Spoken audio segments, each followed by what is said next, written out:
As the new year begins, the Red Army tightens its grip on surrounded German forces in Stalingrad, who surrender in February. This marks the first time an entire German field army has laid down its arms, and it won't be the last. Stalingrad is a major turning point in the war, but 1943 has just begun, and the rest of the year will see more dramatic setbacks for the Axis in the European theater. In fact, the very next major Allied blow against Germany will draw some direct comparisons to Stalingrad. By late 1942, Axis forces in North Africa are on the back foot. After Rommel's decisive defeat at the Battle of El Alamein in November, British General Bernard Montgomery's 8th Army chases the newly renamed German-Italian Panzer Army back across the Libyan desert. Shortly afterwards, Anglo-American troops under General Dwight D. Eisenhower land in Morocco and Algeria as part of Operation Torch. The goal for both the Axis and Allied armies is Tunisia, home to the last major Axis ports of Bizerte and Tunis. For Rommel, the shorter supply lines in Tunisia offer a chance to replenish his army and perhaps bring it closer to being an effective force. But 2,500 kilometers of non-stop retreat has unsettled the German high command. In Berlin, the General Staff make arrangements for his replacement and continually ask Rommel to take much-needed sick leave. He refuses for the time being. The Allies are also making plans. In January, Roosevelt and Churchill, Stalin refuses their invitation, meet at Casablanca to discuss political and military strategy. There are disagreements, though. Some of the Americans push for an invasion of Western Europe as soon as possible, while the British are more cautious and want to strike on the supposedly softer Mediterranean front. The debates are bitter, and the US generals are divided since some fear the US doesn't yet have enough strength to sustain a full-on invasion. By the end of the conference, the Western Allies agree on their plan for 1943 and beyond. They would attack Sicily as soon as possible and delay the invasion of France until 1944. They would intensify and coordinate the bombing campaign against Germany, and they would double the proportion of Allied forces in the Pacific. The Brits and Americans are frustrated with the compromises, but Stalin is angry since he wanted an invasion of France within months. Roosevelt, perhaps out of frustration, announces the Allies will accept nothing less than unconditional surrender from Germany, Italy, and Japan. This statement will become controversial, and debates still rage as to whether it stiffens Axis resistance or whether Roosevelt hopes to delay peace talks until the US is in a stronger position. In any case, before any of the Allied plans can happen, there's an immediate need to finish off the Axis presence in North Africa. Luckily for Rommel, Montgomery's pursuit is slow. By prioritizing fuel deliveries for the best German units, most panzer divisions are able to limp across the Tunisian border. Italian troops lacking vehicles are not so lucky, and the British take many of them prisoner. On January 23, 1943, the British captured Tripoli, while to the west, the British First Army, including the US Second Corps and French 19th Corps, approach from the Tunisian-Algerian border. Meanwhile, the Italian Navy and the Luftwaffe move reinforcements into Tunisia, some via the massive Messerschmitt 323 transport planes. There they join German General Hans-Jürgen von Arnim's 5th Panzer Army. Together with Rommel's Panzer Army, the Axis have 104,000 German and 74,000 Italian troops by late January 1943. However, both panzer armies are under-equipped, and Rommel's force has lost 2/3 of its tanks and half-tracks and nearly all of its artillery on the retreat. However, around 800 Luftwaffe aircraft can provide local air superiority. Tunisia promises a different kind of North African combat than the open deserts of Libya. Here there are mountain ridges, narrow passes, and vast salt marshes, making maneuver and rapid advance difficult.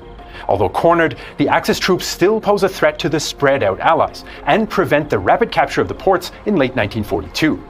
So Allied troops set up positions along the East Dorsal Mountains. Eisenhower requests permission to drive a wedge between von Arnim and Rommel, but his British colleagues think the plan is too ambitious and want to wait for Montgomery's arrival. British officers also have reservations about the inexperienced Americans. Many US officers have never seen combat, and major maneuvers in 1941 showed deficiencies in senior leadership, tactics, and infantry training. Although retraining corrected some issues, Eisenhower himself notes that some of his officers are complacent. Rommel has already dismissed US troops as, quote, Britain's Italians. The Axis wants to strike the Allies in the west before Montgomery's estimated arrival in the east in early March. Von Arnim's forces already had some success against US and French troops, and he's confident that he can deliver a serious blow in southern Tunisia.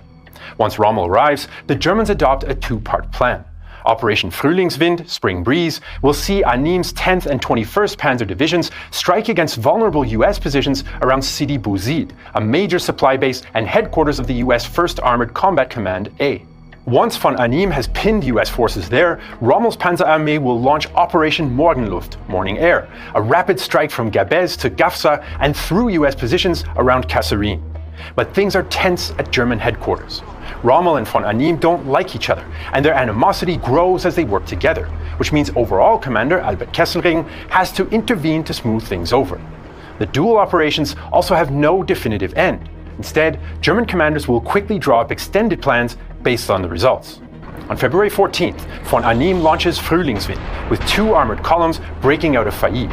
Supported by artillery and Stuka dive bombers, the panzers take green US troops around Sidi Bouzid by surprise. Isolated on 2 hilltops, the US infantry is unable to move or support each other. With communications unreliable, Colonel Thomas Drake of the 168th Infantry Regiment sends a desperate report written on toilet paper. Enemy surrounds 2nd Battalion located on Mount Lasuda, shelled, dive-bombed and tank attack. Germans have absolute superiority, ground and air. I'm attempting to hold my CP position. Unless help from air and armor comes immediately, infantry will lose immeasurably. But US forces are scattered around the region, and his commander, Lieutenant General Lloyd Fredendall, is over 100 kilometers away at Tebessa. On February 15th, Shermans and Stewarts of the 1st Armored Combat Command A attempt to counterattack the experienced German panzers, but the result is slaughter. Airburst artillery forces the US tank commanders into their turrets, reducing their visibility and speed. German Lieutenant Kurt Wolf recalls the results. Scarcely had the first shells left our guns than the first 3 enemy tanks were on fire. Soon, there were at least 15 burning tanks ahead of us, and the remaining enemy tanks had retreated. The battalion commander, laughing like a boy, went from company to company, asking us and himself too, "Did you ever see anything like that?" The panicked withdrawal turns into a rout, with US troops fleeing their positions. Meanwhile, Rommel's troops launch Operation Morgenluft, but find that their main target of Gafsa has already been abandoned. But instead of ruthlessly pursuing the fleeing Americans, the Axis units advance cautiously, giving US troops time to take up new positions on the western dorsal. Rommel, who was still overseeing the final elements of the Libyan evacuation, quickly relocates to take command of the next stage. The success of Frühlingswind and Morgenluft reinvigorates Rommel. He now develops an ambitious plan to surround Allied forces in western Tunisia. Rommel thinks if he gets command of all of von Arnim's armor, including heavy Tiger tanks, he can punch through Kasserine Pass and capture the US supply depot and headquarters at Tebessa. Once resupplied with captured fuel, he could then strike 225 kilometers to Bone on the Algerian coast, encircling the entire Allied force. He eagerly sends the plan to Kesselring and the Italian Comando Supremo. But von Arnim is against the idea. Instead, he wants to keep his panzers for a conservative operation towards the British depot at Le Kef. Although unlikely to completely defeat the Allies in the west, this will cripple them for the foreseeable future, allowing a stronger defense against Montgomery once he arrives. The result, though, is a compromise. Rommel gets von Arnim's panzers, but must use them to strike towards Le Kef. Rommel's Operation Sturmflut is set for February 19th. 2 main columns would strike towards mountain passes at Kasserine and the Sbiba Gap, and Rommel would reinforce whichever thrust produced the most results. But Rommel wasn't happy with this compromise, as he wrote later. At other times, our higher authorities were so wildly over-optimistic that they hardly knew what to demand of us next. Now, however, when a little boldness really was required, they lacked the guts to give a wholehearted decision. Guarding Kasserine Pass is a weak US force under Colonel Alexander Stark. His cryptic orders from Fredendall reference a stubborn and costly last stand from the US Civil War. Go to Kasserine right away and pull a Stonewall Jackson. But Stark's men are mostly construction troops and have never seen action. They struggle to build a hasty defensive line. They do plant 3,000 mines, but simply lay many of these on the road. The Americans do have artillery support, including from a horse-drawn French battery of 75mm guns, but powerful Allied armor reserves stay at the rear to avoid a repeat of the Sidi Bouzid disaster. At first, Rommel tries to force the pass with a decisive strike through the valley, but artillery and machine guns push back the attackers. German commanders order Panzer Grenadiers to scale the heights either side of the pass and clear out US infantry. Both attacks start with some success, but a lack of air support and artillery means the Germans soon retire. Still, although the defense largely holds, Axis troops are slowly advancing. Fredendall even prepares to abandon his headquarters at Tebessa. Meanwhile, the German strike against Biber is going poorly. British and US anti-tank guns repel the attack, and Rommel decides to focus on Kasserine, including the newly arrived Nebelwerfer rocket artillery. Late on February 20th, US troops abandon their positions, leaving their armor unsupported. The French artillerymen, having fired all their ammunition, spike their guns and fall back too. There's now nothing to stop Rommel's panzers, which breach the pass and destroy a small British armored force that had been sent to block them. Now flushed with victory, Rommel splits his force in three and attacks towards Tebessa, Thala and Biber simultaneously. But the Axis offensive is losing steam, while fresh Allied troops with armor and artillery rush to the front. By splitting up his forces, Rommel has weakened their offensive punch. Although the Germans briefly reach Thala, Allied material superiority is turning the tide. By February 23rd, with clear skies bringing Allied air attacks, it's clear Le Queff is unreachable and Rommel calls off the attack. The Battle of Kasserine Pass can be seen as both a US and a German defeat. Although German troops forced the pass, the overall German plan failed quickly. US commanders are disappointed at their performance. Some accuse Fredendall of hunkering down in his bunker instead of issuing clear and decisive orders. Following Kasserine, he's replaced by General George Patton. Historian Robert Citino concludes. Although blaming the general is the most simplistic form of military history, it is occasionally hard to avoid. The evidence against Fredendall is overwhelming. Others have been more forgiving, suggesting Fredendall's failure is indicative of wider issues concerning rapidly turning a small peacetime army into a larger warfighting force, such as untested officers and tactics. Furthermore, considering their lack of experience, US troops performed relatively well against German veterans, even according to Rommel. Die Amerikaner hatten sich vorzüglich geschlagen. The Americans performed excellently. Rommel has also been criticized, especially his decision to split his force following Kasserine and expect rapid drives in mountainous terrain. Some historians suggest it is surprising, given his experience in the Alps in World War I, that Rommel didn't clear the heights before his armored push. But Rommel likely felt he didn't have the luxury of time, given Montgomery's 8th Army was closing in. Rommel's relationship with von Arnim impacted the operation too. Rommel was outraged to find out von Arnim only sent half the 10th Panzer Division and kept all the Tigers for himself. Von Arnim instead uses them in his own failed offensive on February 26th, losing 15 of his 19 Tigers. These are losses the Germans cannot afford. By March, they only received 29,000 of the required 140,000 tons of supplies. Meanwhile, the US alone bring in 400,000 tons.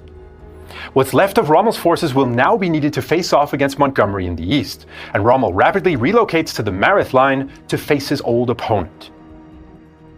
Rommel doesn't like the new position, which consists of a series of pre-war French forts, but his superiors demand that he stops 8th Army outside of Tunisia. Hitler promises he'll send new weapons and reinforcements, but by now, Rommel only has 160 tanks, mostly Italian, against 800 tanks in 8th Army. Meanwhile, losses and fuel shortages mean the Luftwaffe has almost disappeared from the Tunisian sky. Rommel knows Montgomery is getting stronger, so he orders a spoiling attack to disrupt British preparations from March 6th. However, his subordinates attack in the south instead of along the coast, as Rommel had initially wanted. In any case, Montgomery's dug-in tanks and anti-tank guns, including powerful 17-pounders, are waiting for them. The silly buggers came right at us, didn't they? Some of us who were in the early desert fighting expected a Rommel flank attack, something clever. It never happened. They kept coming straight across the plain. Montgomery put it more succinctly. The Marshal has made a balls of it. Although only 94 Axis troops are killed, Rommel loses up to 56 tanks in what is his last action as a commander in North Africa. On March 9th, the Desert Fox finally agrees to take sick leave in Germany. Montgomery now launches his attack on March 16th. It will be a frontal charge supported by a wider flank, largely made up of New Zealand, Indian, and French Senegalese soldiers. The frontal assault initially has some success, establishing a bridgehead across the Wadi Zigaou, but Allied troops soon lose the position with heavy casualties. Frustrated, Montgomery prioritizes the flanking maneuver. Indian troops use their mountain experience to move through rough terrain and attack from behind the Mareth line, while the New Zealand Corps rush further to the Axis rear, breaking through Axis defenses on March 26th. Rommel's replacement, General Giovanni Messe, falls back to the narrow Wadi Akarit position, but Allied forces overrun his lines by combined artillery bombardment, frontal charges, and mountain infiltration. The situation is now dire for the Axis troops. Hitler hopes that Tunis and Bizerte can become meat grinders to deplete Allied forces and delay a European invasion, but morale and equipment is lacking. By April, von Arnim's 5th Panzerarmee has 150,000 men and 150 tanks against 210,000 Allied troops and 1,200 tanks. Patton also regains US positions at Gafsa and Senet Station, eventually linking up with 8th Army on April 7th. Now, 8th Army clashes against the new Axis positions at Enfidaville. Again, the first assaults fail, but mountain troops, including Gurkhas, backed up by accurate, concentrated artillery fire, break the position open. For every Axis artillery shell fired, the British fire up to 30. The US II Corps, now redeployed in the north under General Omar Bradley, also batter their way towards Bizerte with renewed confidence. Von Arnim sends an envoy to Berlin to plead for an evacuation, but Hitler refuses to see him. When Hitler finally allows the evacuation in late April, it's of little use, since the Axis lack air cover and shipping. On May 7, 1943, the Allies capture Bizerte and Tunis. On May 13th, Axis forces surrender, along with tens of thousands of their troops. Many are Italian non-combat and colonial troops, but many are also German veteran units, like the 15th and 21st Panzer and 90th Light Divisions, which surrender to a man. A contingent of the elite Hermann Göring division that fought in Tunisia is also captured, although a few do escape to Sicily.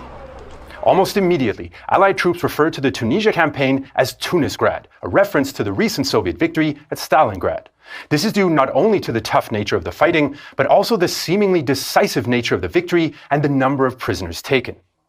Tunisia was not an easy victory for the Allies, and the disasters at Sidi Bouzid and Kasserine Pass tainted British perceptions of the Americans for some time.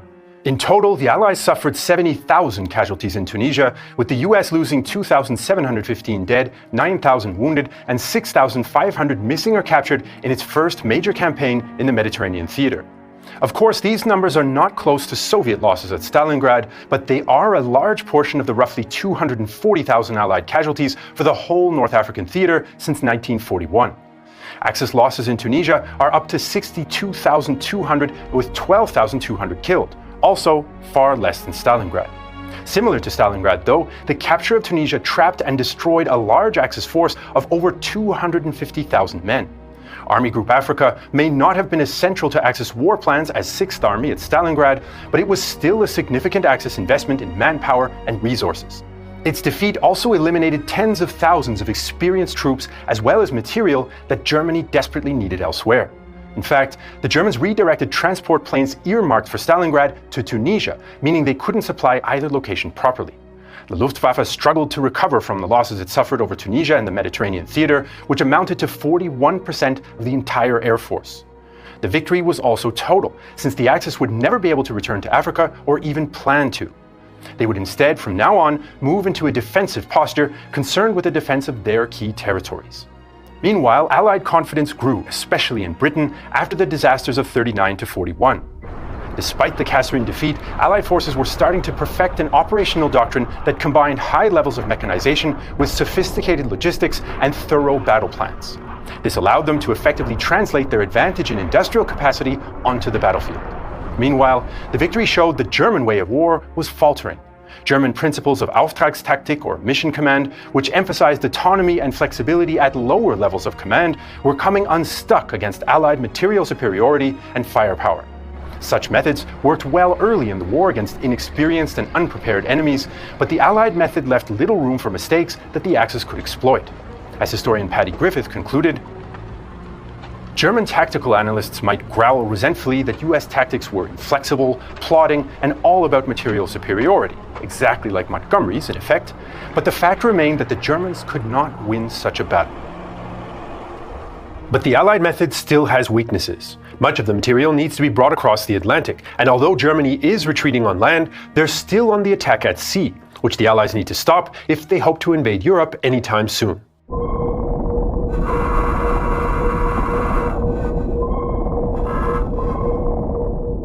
From 1939, German U-boats threaten Allied shipping. Although German surface raiders do play a role, Admiral Karl Dönitz hopes that his submarines can wage a so-called tonnage war against British merchant vessels. This means sinking enough merchant shipping to either massively degrade British military capabilities, or better yet, from the German point of view, force London to surrender. At first, the Germans do have some success. Dönitz calls summer 1940 the happy time, in which U-boats easily target mostly isolated merchantmen, sinking 471. When the US joins the war, this increases to 1,160 in 1942, since there are now more Allied ships to sink. The U-boat crews term this the second happy time, or even American shooting season. For British Prime Minister Winston Churchill, the Atlantic is the critical theater on which all others depend, and by late 1942, it is one of the few areas in which Germany remains decisively on the offensive. In November 1942, U-boats alone sink 768,000 gross tons of Allied shipping, their peak for the entire war. As a result, Churchill asks his allies for more assistance. He also lays down new guidelines for referring to the German submarine threat. Enemy submarines are to be called U-boats. The term submarine is to be reserved for Allied underwater vessels. U-boats are those dastardly villains who sink our ships, while submarines are those gallant and noble craft which sink theirs. At the Allied Casablanca Conference in January 1943, US leaders agreed to prioritize the Atlantic and delay the invasion of France and Germany until 1944. Although some commanders accept reluctantly, others understand it is impossible to use the United Kingdom as a base for invasion with a lingering U-boat threat. But even with promises of more US support, issues remain. Across the Allied effort, there's a significant demand and internal competition for scant resources. Meanwhile, Dönitz has more U-boats than ever. In 1939, Dönitz had just 39 subs, but by early 1943, he has around 300 and more are being built. Then, when Grand Admiral Erich Raeder resigns as Navy Commander-in-Chief in January 1943, Hitler promotes Dönitz to the top naval position. Hitler tells Dönitz to maintain the pressure in the Atlantic, although the Grand Admiral remains realistic about the challenge in a radio broadcast. The harsh realities of the submarine war mean that even more difficult times lie ahead of us. With a submariner in command of the entire German Navy, the Allies also expect the U-boat menace to grow. One area of concern is the Mid-Atlantic Air Gap, a favored U-boat hunting ground known to Allied seamen as Torpedo Junction. By 1943, partly thanks to the massive expansion of the Royal Canadian Navy, Allied warships can provide end-to-end escort, but they're still too few and remain vulnerable without air support. Air bases in the UK, Iceland, US, Newfoundland, and Canada have been improving coverage, but there's still a gap of up to 1,000 kilometers off the Cape of Farewell. Allied commanders try to close it with escort carriers, including retrofitted civilian vessels or very long-range bombers like the B-24 Liberator. But until January 1943, British Coastal Command has only 6 VLR Liberators. The majority go to the bomber offensive against Germany or to the Pacific. Meanwhile, in December 1941, the German Navy's Beobachtungsdienst intelligence service cracked the British naval cipher number 3. By intercepting British communications, they organized group attacks on convoys.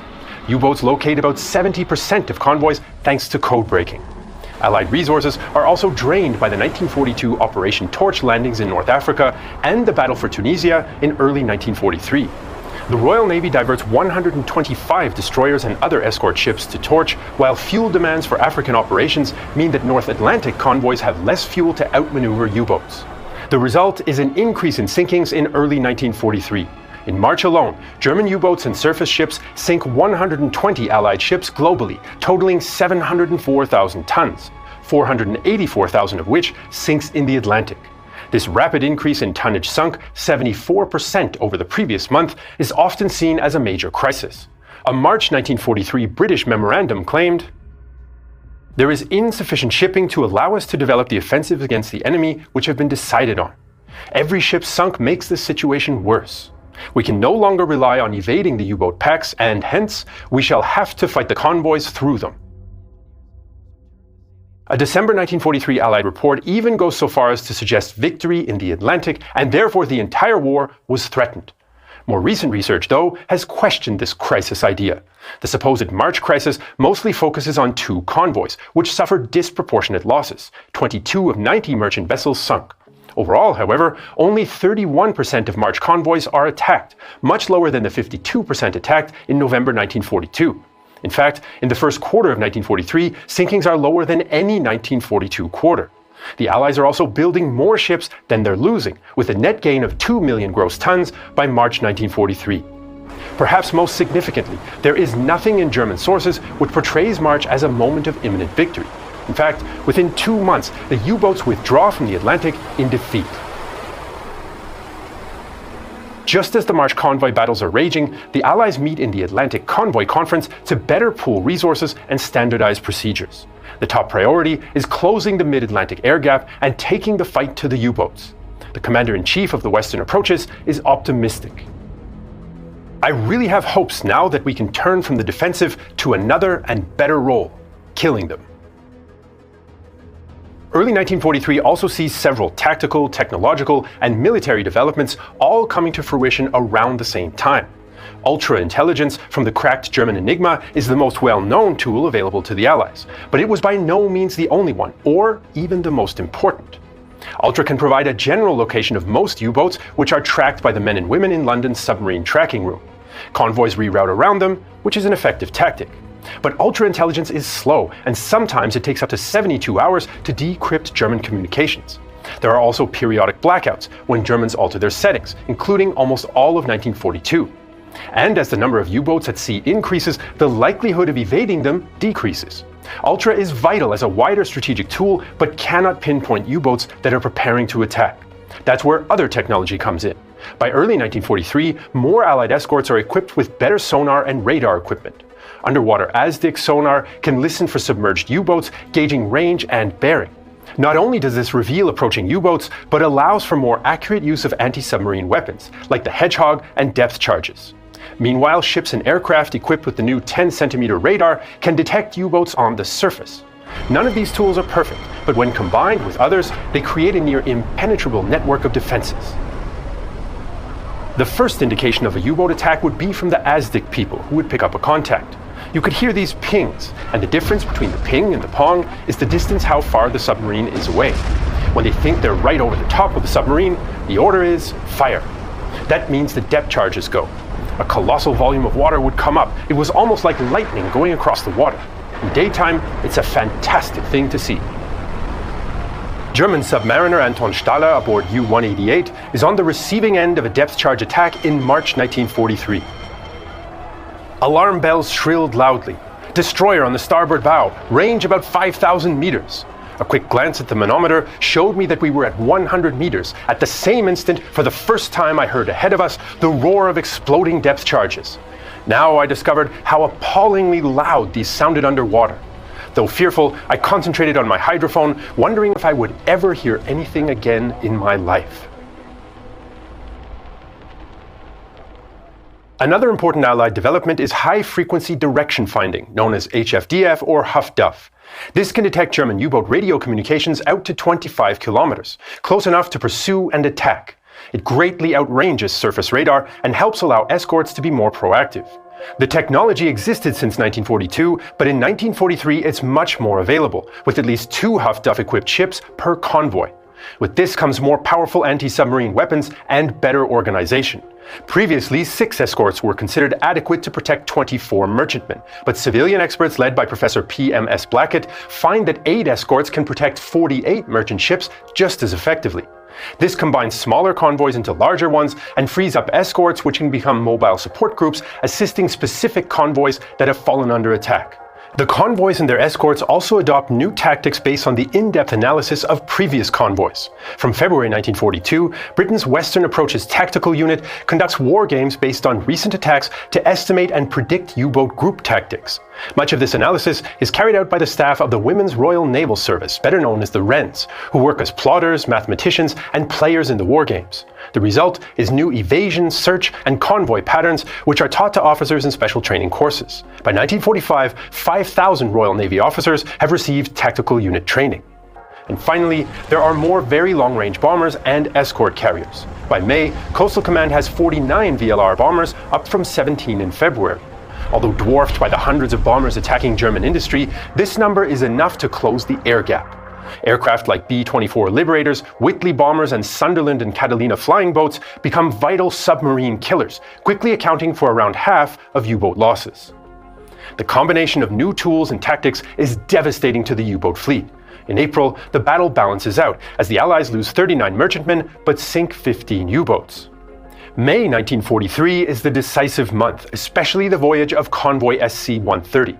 Heading to Liverpool from Halifax, Nova Scotia, the convoy has 37 merchantmen and 8 escorts, several equipped with Huff Duff and new 10cm radar. German naval intelligence identifies the convoy and gathers up to 25 U-boats in 3 Wolfpacks to attack. Donau 1 and 2 approach from the southeast, while Wolfpack Iller is already in the area. The plan is to attack the convoy in the air gap, but British Ultra Intelligence is already aware of this. However, a system failure means the information is not passed to the escort commander.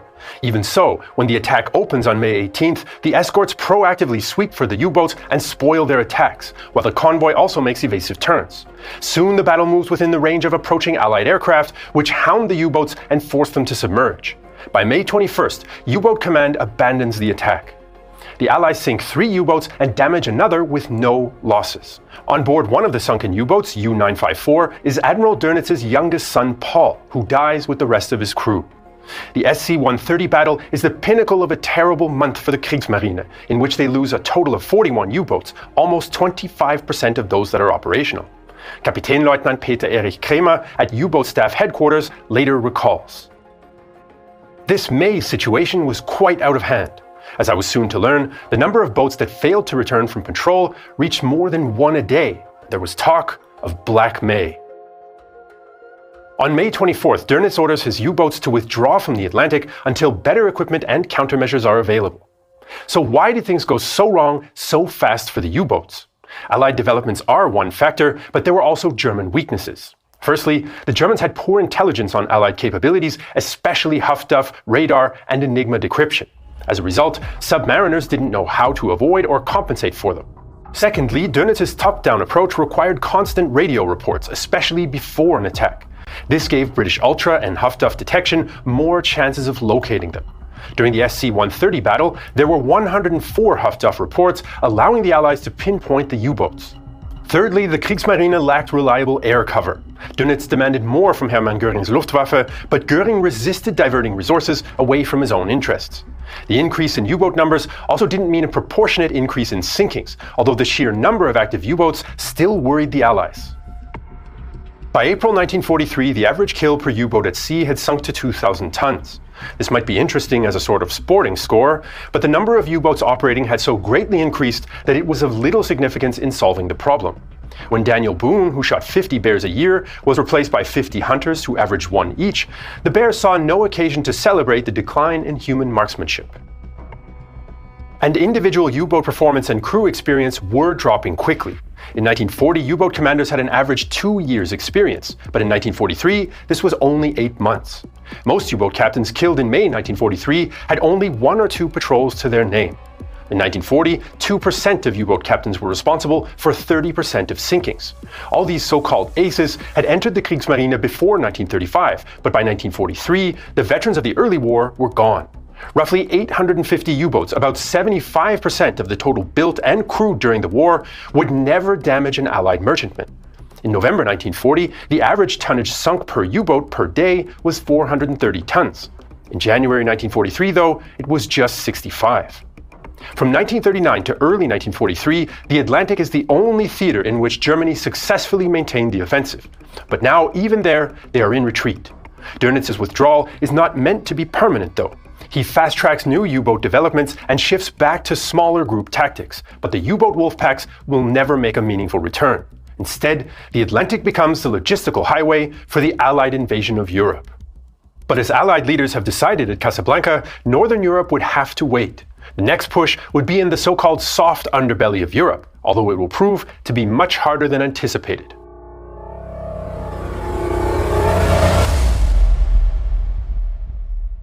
In early 1943, Anglo-American troops decisively defeat Italo-German forces in Tunisia and take 250,000 prisoners. In spring, and after much debate, the combined chiefs of staff confirm Sicily as the next stepping stone towards the invasion of Italy and so-called soft underbelly of Europe.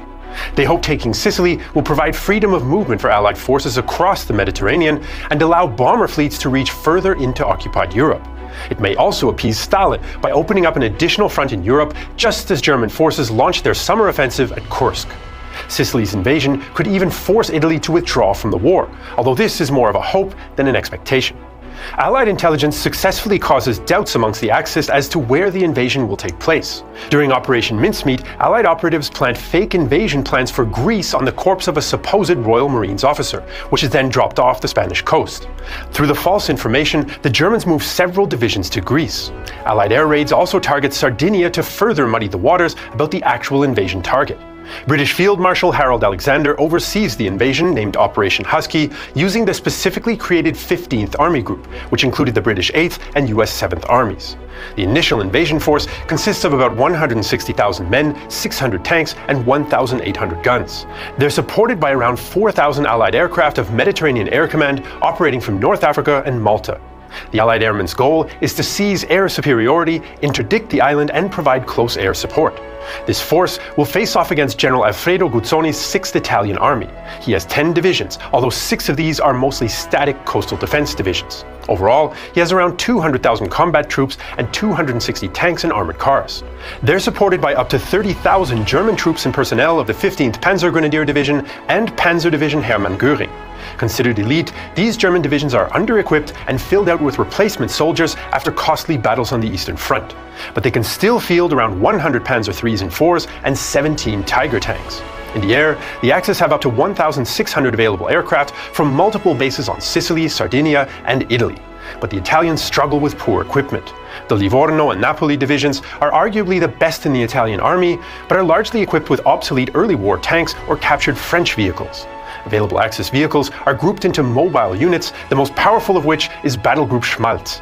Its job will be to counter invading forces near Syracuse, Augusta, and Catania. Officially, German troops are under Italian command, but in practice, German commanders are largely independent. Both Allied ground commanders, Bernard Montgomery and George Patton, have been highly critical of the invasion plan during its conception. They request to use their veteran troops from North Africa, but Alexander encourages them to use fresh troops so these can gain experience. Enemy air power is also a major concern for the landing force, so Air Chief Marshal Arthur Tedder suggests capturing and using the well-built-up enemy airfields in the southeast of Sicily. This will allow fighter units to take off directly from Sicily instead of from Malta.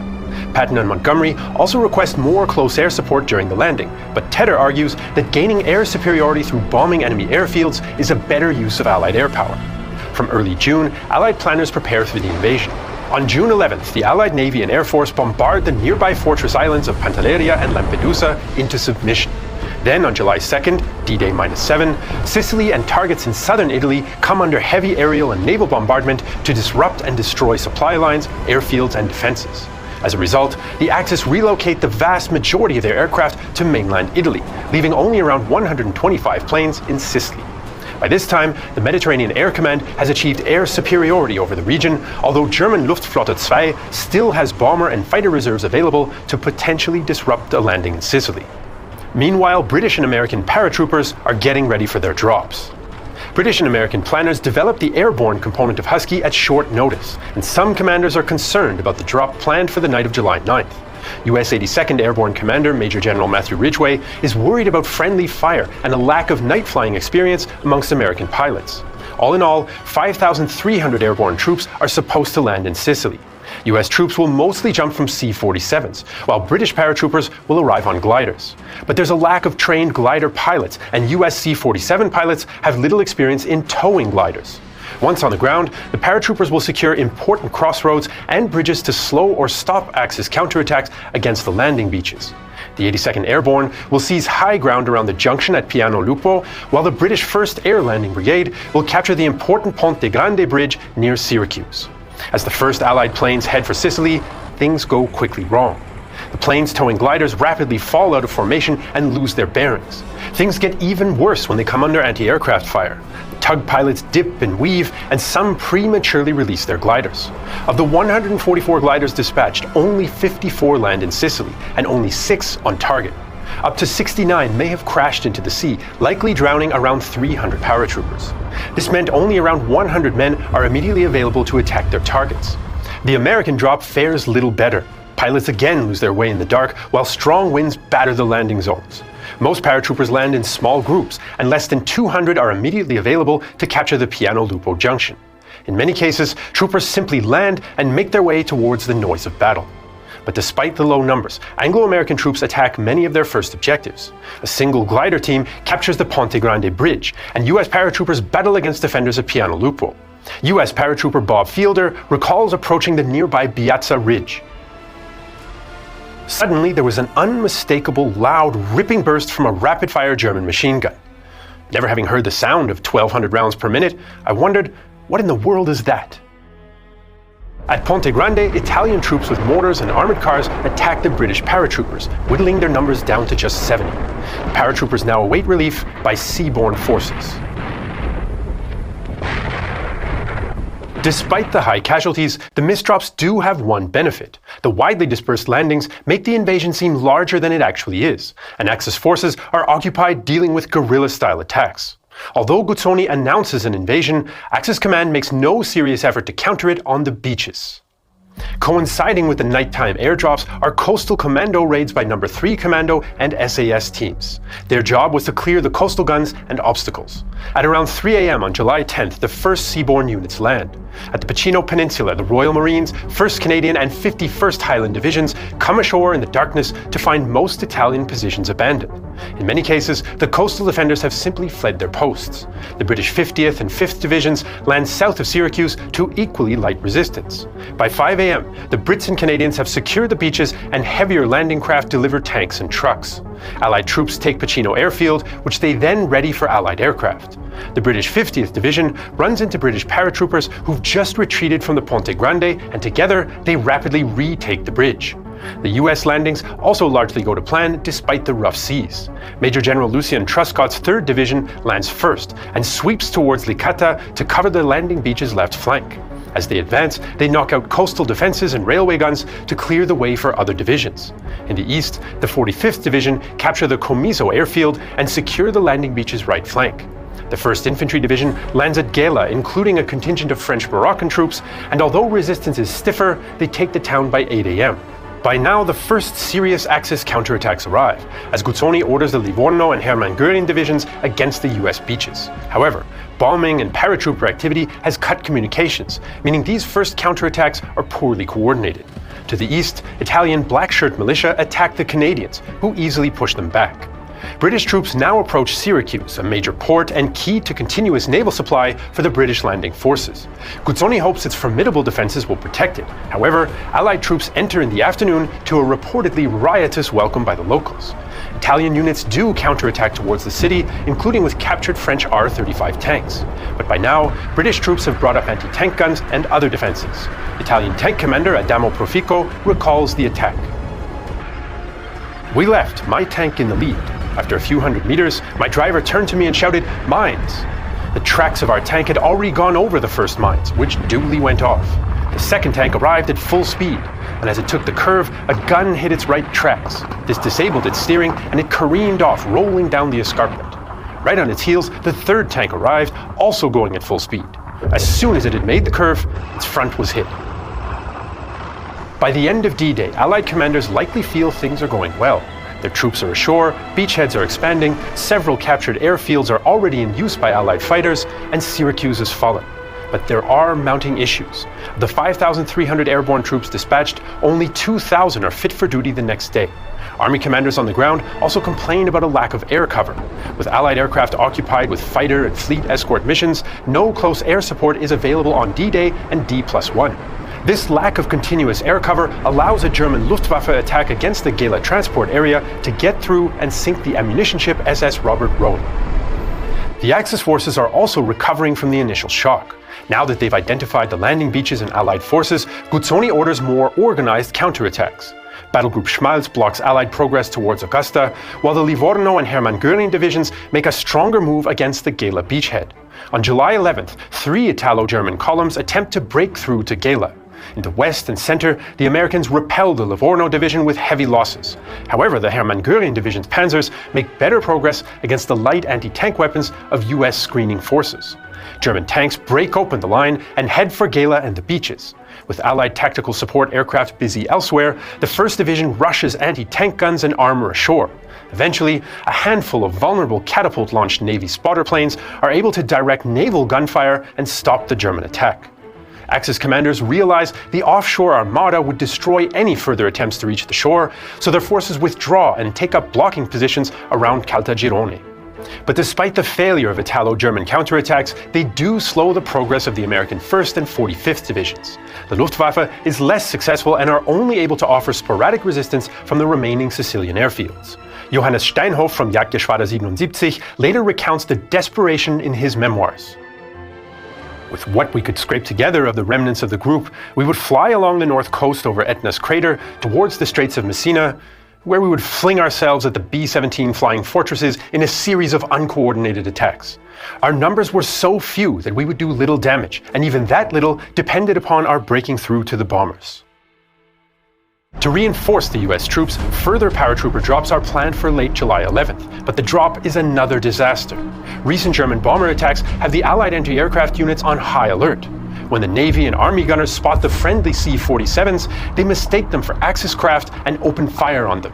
23 of the 144 transport planes are lost to friendly fire, with an estimated 90 aircrew and 229 paratrooper casualties. A report by the 82nd Airborne Division blamed a lack of communication and preparation among the ground forces. Meanwhile, Fleet Commander Admiral Andrew Cunningham blamed the pilots for flying outside of agreed air corridors. As the US advance bogs down, the British 8th Army makes better progress along the coast. The Brits take Augusta on July 12th, but resistance from dug-in enemy units is stiffening. Montgomery now develops a plan to open new routes of advance for British troops. While continuing to push towards Catania along the coast, he orders the 30 Corps to swing around Mount Etna from the west, with the aim of cutting the island in two. However, this requires British troops to take over US objectives around Caltagirone and give them exclusive use of Highway 124. Patton is outraged that his force is now relegated to supporting the British maneuver. So, in response, Alexander allows the US 3rd Division to advance towards Agrigento. As Montgomery takes increasing control of the offensive, German commanders are also taking control of the defense. General der Panzertruppe Hans-Valentin Hube of the 14th Corps takes over de facto command of the island, while incoming German formations are preparing to reinforce him. The elite 1st Fallschirmjäger Division is on the way, as is the freshly reformed 29th Panzergrenadier Division. On July 13th, Montgomery opens his major push towards Catania. First, nighttime airborne and seaborne commando raids will capture two bridges, the Ponte de Malati and the Ponte di Primasole. The 50th Division will then break through Axis defenses around 30 kilometers to the south, link up with the commandos, and strike out for Catania. Once again, the airdrops go poorly. Both friendly and enemy anti-aircraft fire forces nearly 30% of the gliders to return to base, and only 200 men and 3 anti-tank guns drop near their target. To make matters worse, they've dropped directly on top of the newly arrived 1st Fallschirmjäger Division. The British do capture Primasole Bridge, but come under immediate German attack. The Brits use captured anti-tank guns and mines to repel the assaults, but casualties are mounting and ammunition is running out. Eventually, they decide to relocate to a hill south of the bridge and cover it from there until the 50th Division can arrive. However, the 50th Division expected to fight against Italian units, not hardened German paratroopers, and their progress is slow. Fighting is particularly tough in dense vineyards and orange groves. A soldier of the 5th East Yorkshire Regiment recalls. It wasn't possible to see more than 20 yards in the orange groves. Some unidentified troops were moving alongside a small wall. As we were debating who they might be, the question was solved by the rapid burr of a Spandau machine gun not very far away. On July 14th, the 50th Division reaches the bridge, but finds the northern bank under solid German control. British troops wade across on July 15th, but German machine gunners and artillery soon pin them down. Only a small Allied bridgehead is able to be formed. On July 17th, after tough fighting around the bridgehead, the Brits make another attempt towards Catania under a heavy creeping barrage. Sergeant Georg Schmitz of the 1st Fallschirmjäger Division is on the receiving end. We survived the 1.5-hour barrage well under the cover of the tank trench. We had orders not to open fire until Oberstleutnant Balta gave the order. Thus, without a shot being fired from our side, the attacking enemy came unhindered into the range of fire of our infantry weapons. But then he was met by our furious defensive fire. The attacker had very heavy losses, and the attack was beaten off. The British attack again on July 18th, but they're unable to break through to Catania or the nearby aerodrome. The next day, Montgomery abandons the plan and shifts the focus to his planned swing around Mount Etna. But what was envisioned as a speedy thrust is also an arduous slog. On July 17th, the Canadians push along Highway 124, but are stopped short of Enna by tenacious resistance. The Axis forces have already shifted their positions to counter the move. Hube decides to abandon the west of Sicily and fall back to a series of defensive lines around Etna. His plan is now to defend Sicily as long as possible before withdrawing forces across the Messina Straits into Italy. However, the withdrawal is not a retreat. German and Italian rearguard units continue to contest town after town. Demolitions and booby traps further slow the Allied advance. With Montgomery bogged down, Patton senses an opportunity. He demands that US forces be given a more significant objective, arguing there's a political necessity for the American public to see their troops at work. Alexander concedes and allows Patton to capture Palermo, a major port and the largest city on the island. US forces, especially the 2nd Armored Division, now race forward against isolated pockets of mostly Italian troops, who often surrender after token resistance. Colonel James Gavin of the 82nd Airborne recalls, "It was unlike anything else I'd encountered during the war. Suddenly a machine gun or anti-tank weapon would open up, and then the white flags would appear. A shot had been fired for honor, but it was just as likely to cause casualties as a shot fired in anger." The US troops have another advantage in their drive across Sicily. Large numbers of American troops are Italian Americans, some with Sicilian heritage. They occasionally receive a warm reception from locals and can use their connections to gain important intelligence. US intelligence also makes use of criminal connections among New York mafia families with ties to Sicily. Local Sicilian mafia, opposed to Mussolini, helps gather intelligence and guide Allied troops through the mountain passes. Meanwhile, German troops report a hostile attitude toward their continued presence. German paratrooper Josef Klein recalls the response to his unit's demolitions work. In Trecastiani, some civilians emerged as spokesmen, waving old hunting rifles around and assuming a threatening posture. The kerfuffle did not end until our platoon sergeant had a machine gun group with an MG-42 set up on the market square. On at least one occasion, tensions spill over into murder. The Hermann Göring division shoots 16 Italian men in Castiglione di Sicilia, likely as retaliation for supposed thefts. By July 22nd, the Americans have taken Palermo and the Allies have practically cut the island in two at Termini Imerese. US troops take 50,000 Italian prisoners with only 272 casualties. Patton now directs his troops along northern Sicily to participate in the attack towards Messina. Indeed, for him it has now become a race about whether the Americans or the British will get to Messina first. Meanwhile, in Rome, the war takes an unexpected and dramatic turn. Italian dictator Benito Mussolini is voted out of the fascist Grand Council and arrested. His time as Il Duce is now over. King Victor Emmanuel assumes full constitutional powers. Mussolini had faced a growing conspiracy from within his own general staff, and the Sicilian invasion, paired with the Allied bombing of mainland Italy, act as the final nail in the coffin. But with Hitler watching closely, Italy vows to continue the war, for the time being. Mussolini's removal also ends any pretense of Italian command in Sicily. General Hube now oversees the entire withdrawal and evacuation. His troops continue to fight rearguard actions towards the Etna line based around the formidable Centuripe position.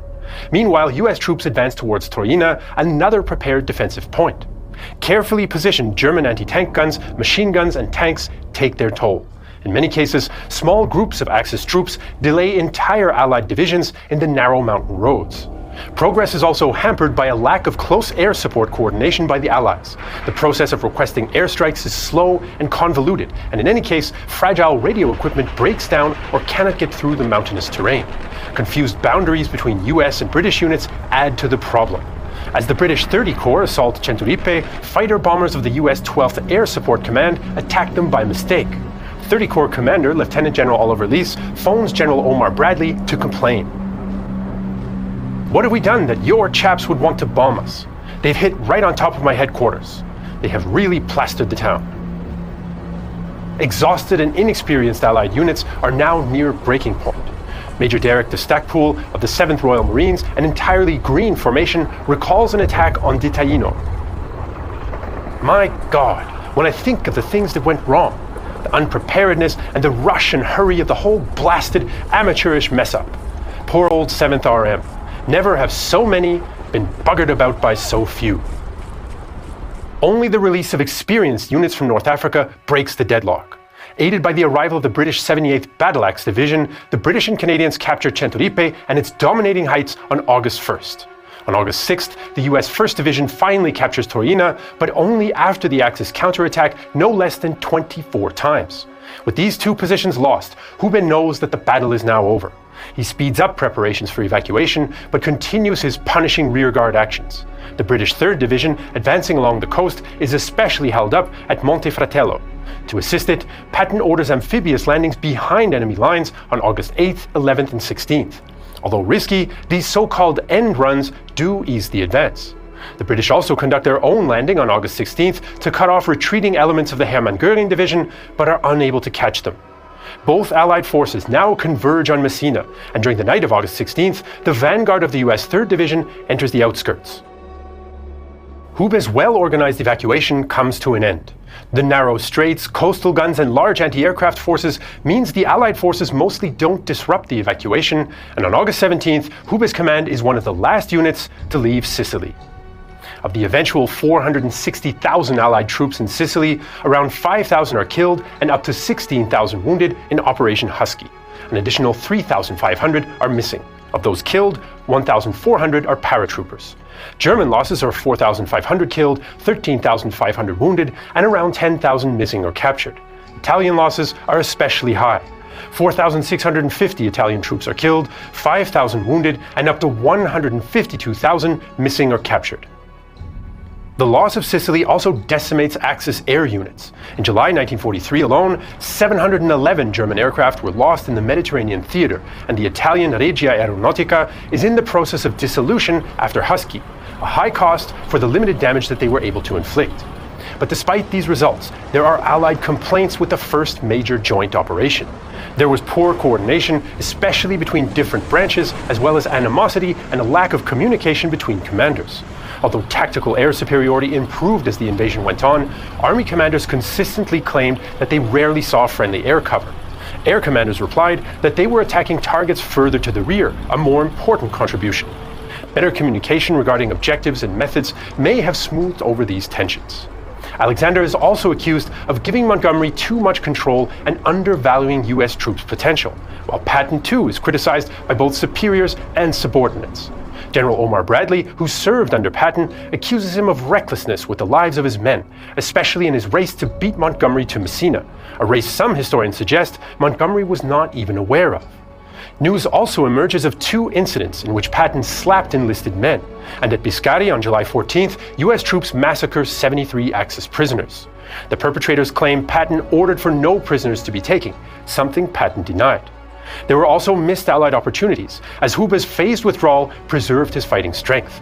In the first 17 days of August, the Axis evacuate 100,000 troops, 10,000 vehicles, 200 artillery guns, and 47 tanks to Italy, where they would continue the struggle. However, the Allies also learn lessons from their mistakes.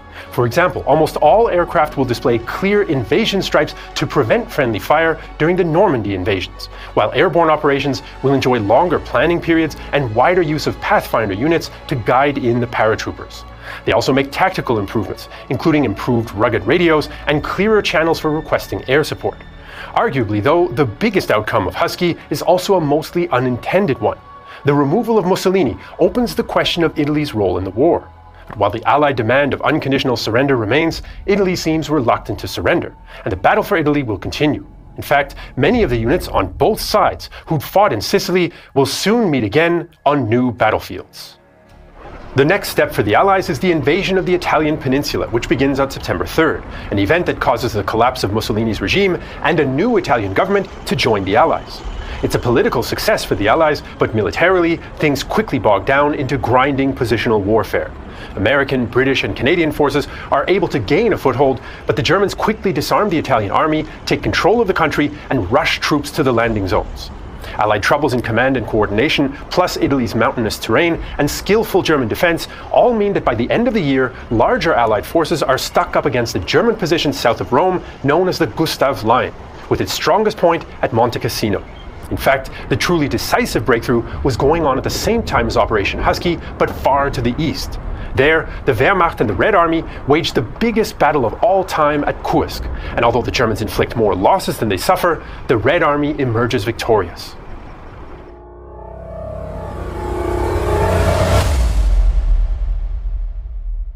In spring 1943, Nazi Germany's leaders are facing a strategic dilemma.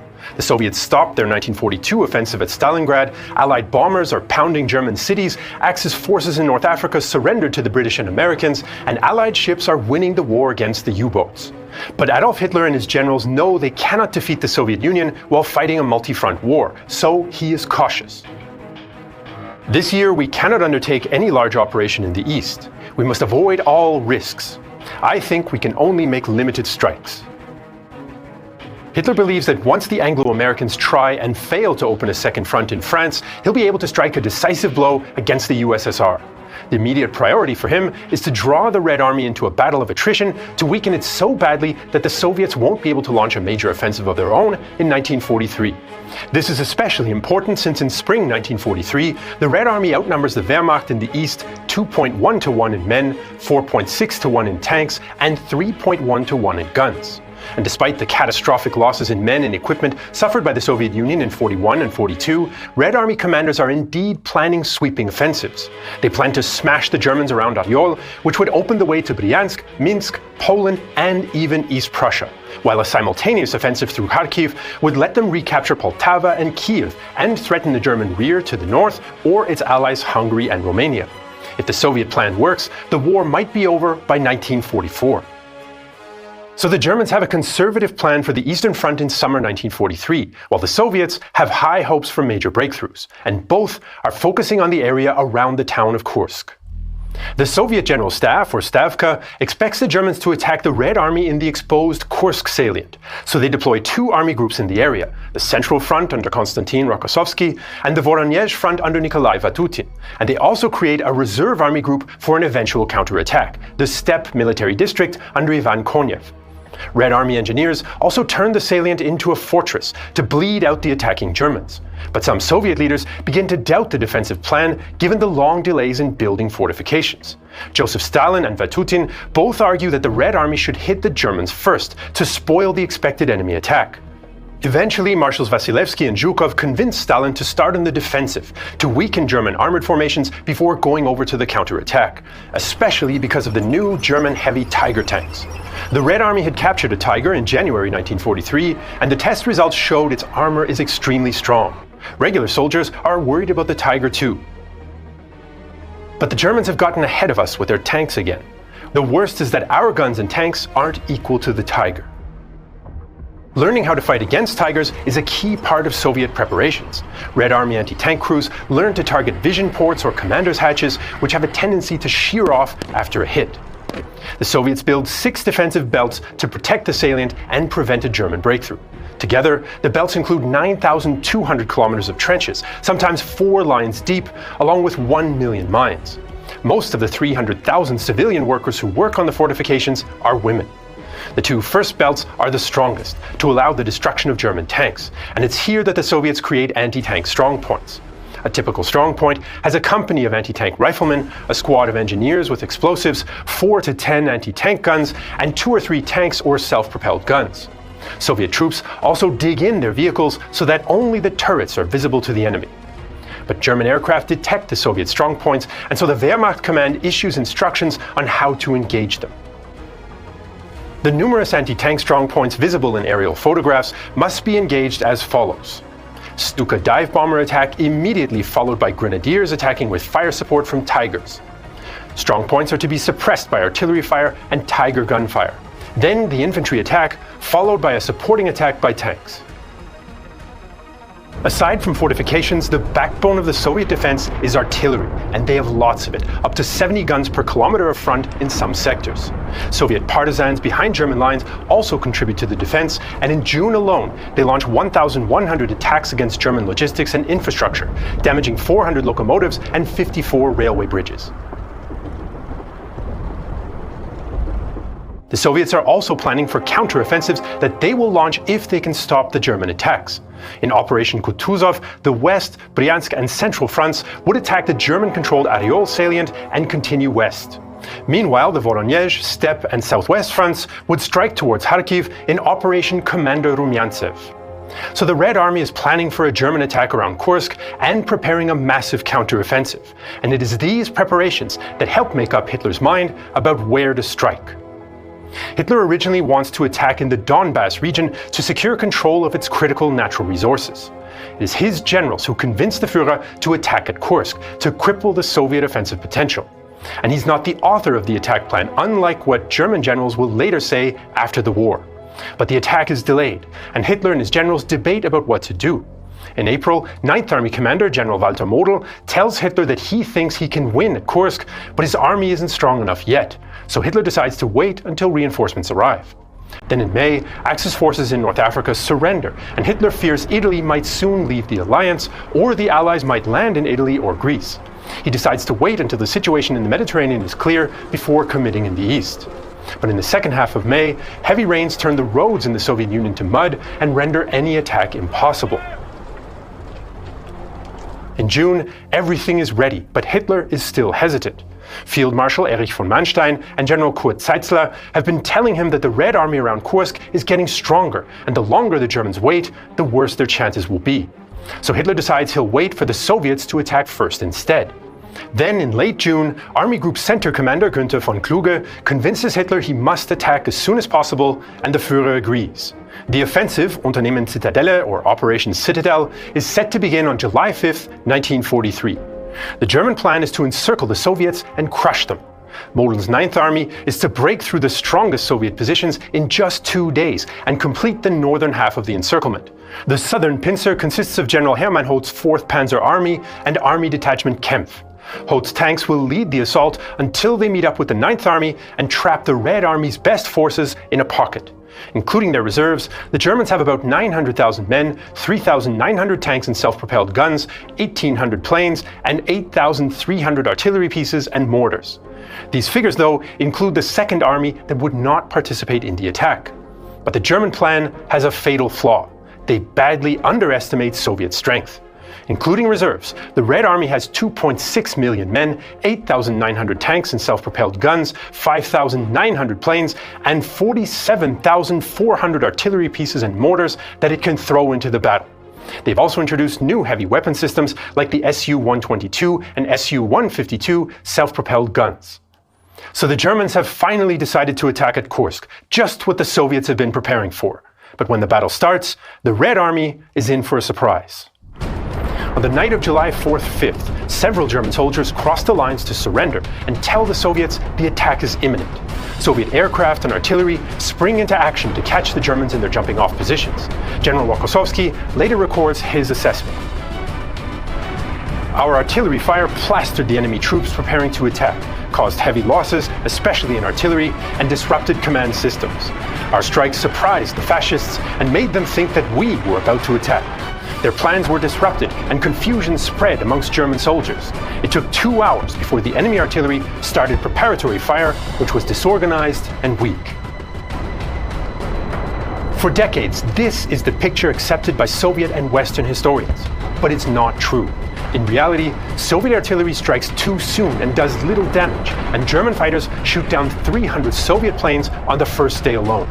When the ground attack begins on July 5th, the Germans break through the first defensive belt in the north and in the south. The next day, they pierce the second belt, shocking Soviet commanders who expected their months of preparation would provide better results. The Central and Voronezh fronts both rush in their reserves, but a major counterattack in the north fails to drive the Germans back. Rokossovsky now orders that Soviet tanks should not be sent against German armor, as he writes later. Given the superiority of the enemy, especially in heavy tanks, our tanks should only counterattack against infantry or light vehicles, and even then, only when our fire had already disorganized enemy dispositions. This order was necessary given the situation. There were cases when our tankers rushed to attack Tigers, only to be pushed back behind the infantry with heavy losses. In the south, the Soviet counterattack turns into a giant tank battle as Soviet units try to encircle the German armored spearhead. As in the north, German tanks dominate the battlefield here too. On July 8th alone, they knock out 343 Soviet tanks and self-propelled guns against just 20 German losses. The Soviets have spent some of their reserves with no result, and the Germans in the south push farther. In the north, Model's 9th Army struggles once it reaches the 3rd Soviet defensive belt. Soviet mines, including anti-tank mines upgraded with artillery shells, take out many German vehicles, and heavy Red Army artillery fire holds up German infantry. The Germans notice that Red Army tactics against their heavy tanks are taking a toll as well. Particularly noticeable was that the commander's hatch was often pierced or badly damaged. Russian regulations for engaging Tigers were prepared surprisingly quickly, and the enemy stubbornly followed them with all weapons. Field Marshal von Kluge blames 9th Army's failure squarely on Soviet firepower, but hopes to continue the offensive after regrouping.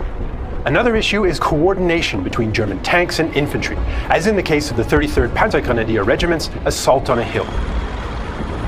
The tanks of the 35th Panzer Regiment should have, as discussed and agreed, immediately pushed to the top of the hill. Our attack ran into strong enemy fire, some of it flanking fire, but we advanced better than expected. On the crest, however, there was extraordinarily hard hand-to-hand fighting. The Russians had to be literally dragged from every foxhole. Unfortunately, our tanks stayed at the foot of the hill and didn't move. While the top of the hill was being cleared, the Russians counterattacked with their tanks. The last of our rifle companies saw that our tanks weren't supporting us and could not resist the counterattack. In the south, 4th Panzer Army has more success and penetrates the 3rd Soviet defensive belt on July 11th. Manstein admits on July 13th that his forces are too weak to surround the Soviets on their own, but he also wants the offensive to continue. Hitler wants to avoid further discussion with the headstrong general, so he tells Manstein that the general's Army Group South would have to give up some of its forces to help counter the Allied landings in Sicily. But this is just an excuse, and Hitler doesn't send any units from the Eastern Front to Sicily for the next 10 days. But Hitler's ruse works, and Manstein reluctantly accepts that Citadel has failed.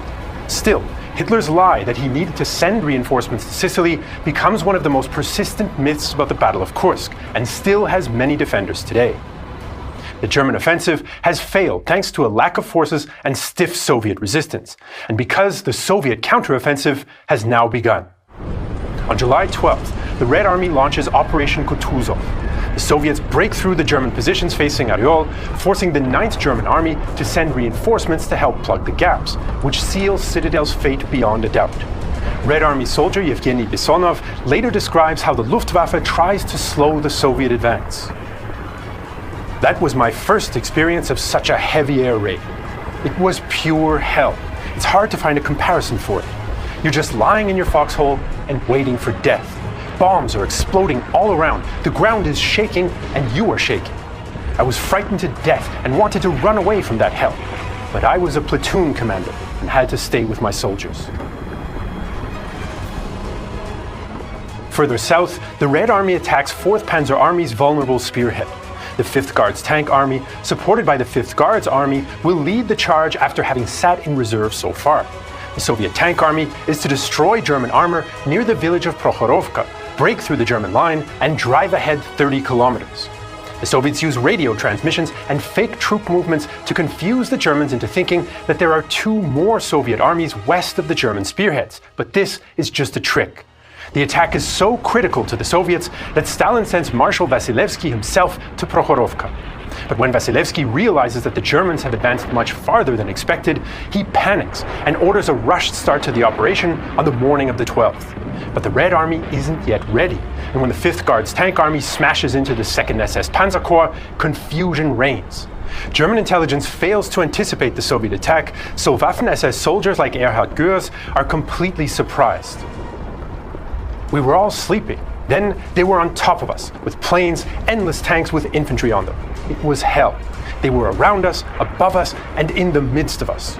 We fought man against man.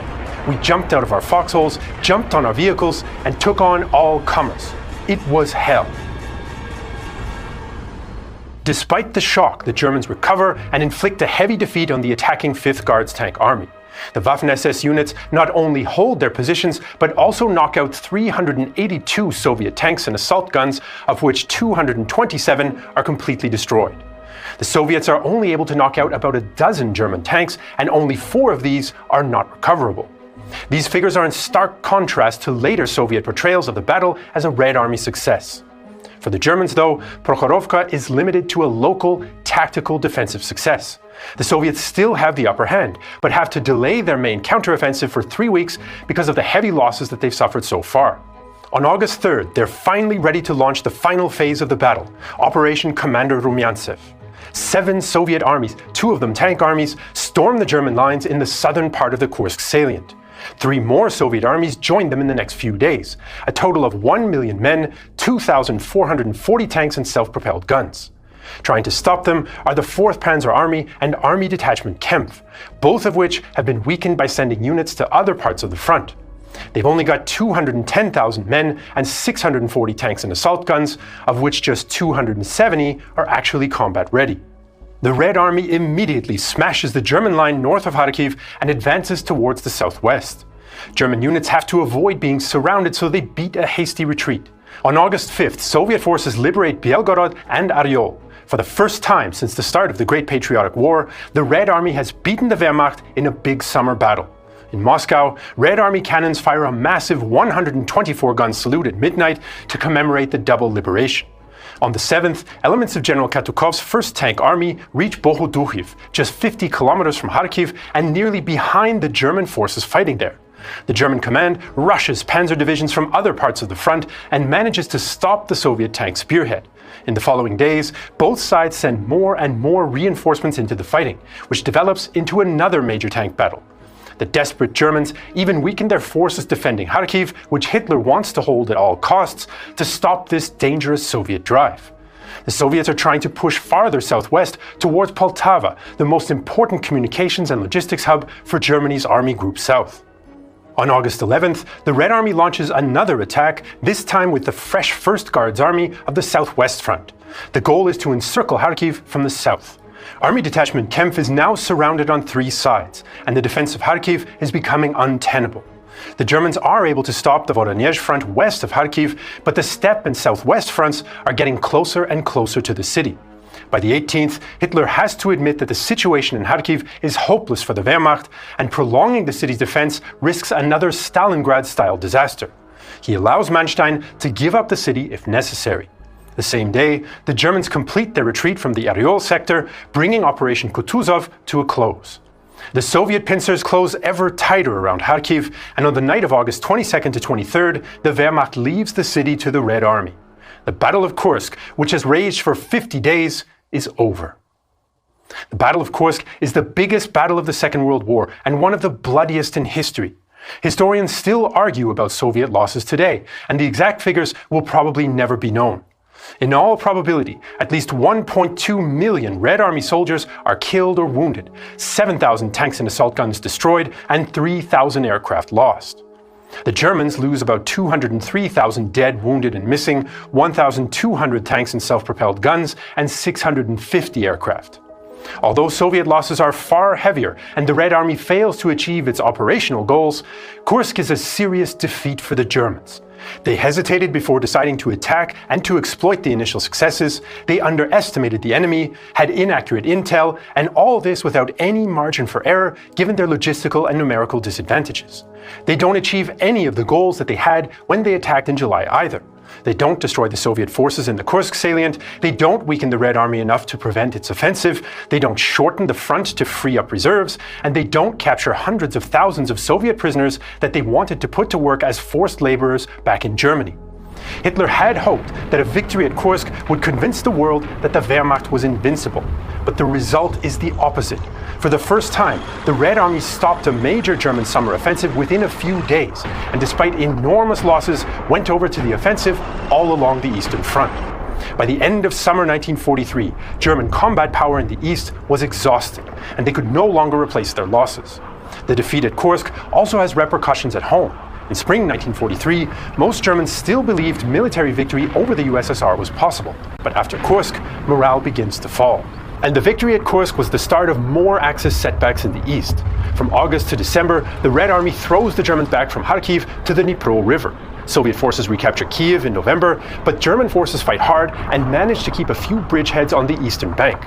At German headquarters, these minor successes and destabilization of the line in December are optimistically interpreted as a sign that they might have weathered the storm. Meanwhile, another storm is brewing in the skies above the Reich, as the British and American air forces launch their bombing campaign to strike at German industry and civilian morale.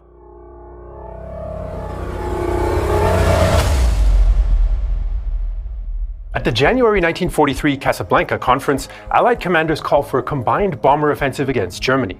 The goal is to hit key industries and military targets in preparation for an invasion in 1944.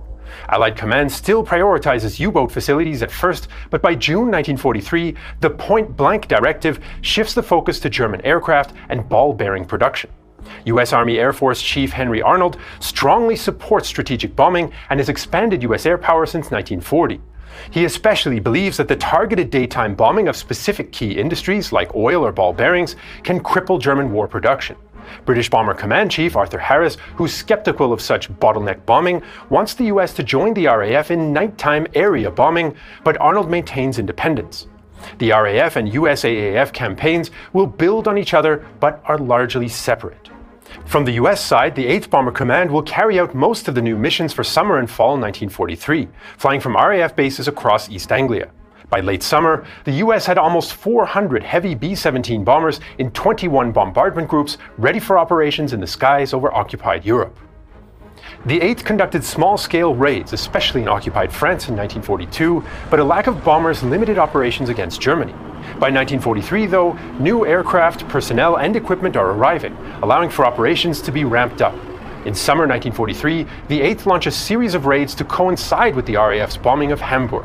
Starting on July 24, 1943, US bombers hit targets across Norway and Germany over 6 days in a mini-campaign known as Blitz Week, with mixed results.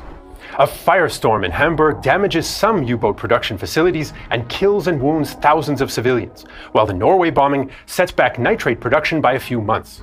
But bomber losses mount, and the available fighter escorts are inadequate. Overall, the USAAF lose about 100 B-17s across Blitz Week, with 90 casualties. Still, replacements are arriving from the US, and commanders plan new, even more ambitious raids. Operation Double Strike targets the Regensburg aircraft factories and Schweinfurt ball bearing plant in a coordinated raid, the deepest yet into Germany. Colonel Curtis LeMay's 4th Bombardment Wing will attack the Messerschmitt factory at Regensburg before flying on to land in North Africa. Planners hope these so-called shuttle raids confuse enemy air controllers and wrong-foot defending fighters. The 4th Wing's unexpected flight to Algeria will hopefully divert Luftwaffe resources away from the 1st Bombardment Wing's outward and return flight to Schweinfurt. This is even more vital as both raids will lack fighter escort for much of their route. Fuel limitations mean that many escorts will turn back near the Dutch border, while long-range additional fuel tanks are scarce. And indeed, the raid on August 17th quickly goes wrong. Poor weather delays the departure of the Schweinfurt force, meaning it takes off 4 hours after the Regensburg force, instead of the planned 10 minutes. As the 146 Regensburg bombers pass into Luftwaffe operational areas, German fighters scramble and attack along a 260-kilometer aerial battlefield. We came down on them from the front and slightly above. The huge airplanes were quickly distinguished as individual targets. We aimed at the fuselage and the right engines. We fired, then ripped through the entire bunch lightning quick, a fantastic moment. Some of the monsters had caught fire. I dodged their huge, shark-like tails with their large, black code letters. Over Regensburg, the fighters withdraw and the bombing is generally effective. One of its biggest impacts is unintended, as it destroys secret experimental Me-262 jet fighter fuselages. The diversion south also works and confuses the Germans. However, it's of little use to the delayed Schweinfurt force flying along a similar route as the Regensburg bombers. German fighters have time to land, rearm, refuel, and attack the second penetration even harder than the first. After a grueling air battle, the bombers reach their target, but bombing is less accurate. The combined raids are costly for the 8th. 60 B-17s are shot down and 11 scrapped on their return, with 600 casualties, around 16% of the entire force. US bomber air crews claim to have shot down 288 enemy aircraft, but the real figure is closer to 47, with only 16 German pilots killed. Of this number, most were shot down by escorting fighters. The hugely exaggerated claims of shot down enemy fighters are sometimes viewed skeptically by commanders, but accepted in the interest of morale. This is important, as statistically, bomber crews face some of the worst odds for all combatants. US experts consider the B-17 Flying Fortress robust and well defended by a crew of 10, more than similar British heavy bombers. The Navigator and Bombardier share the front of the plane and function as gunners when needed.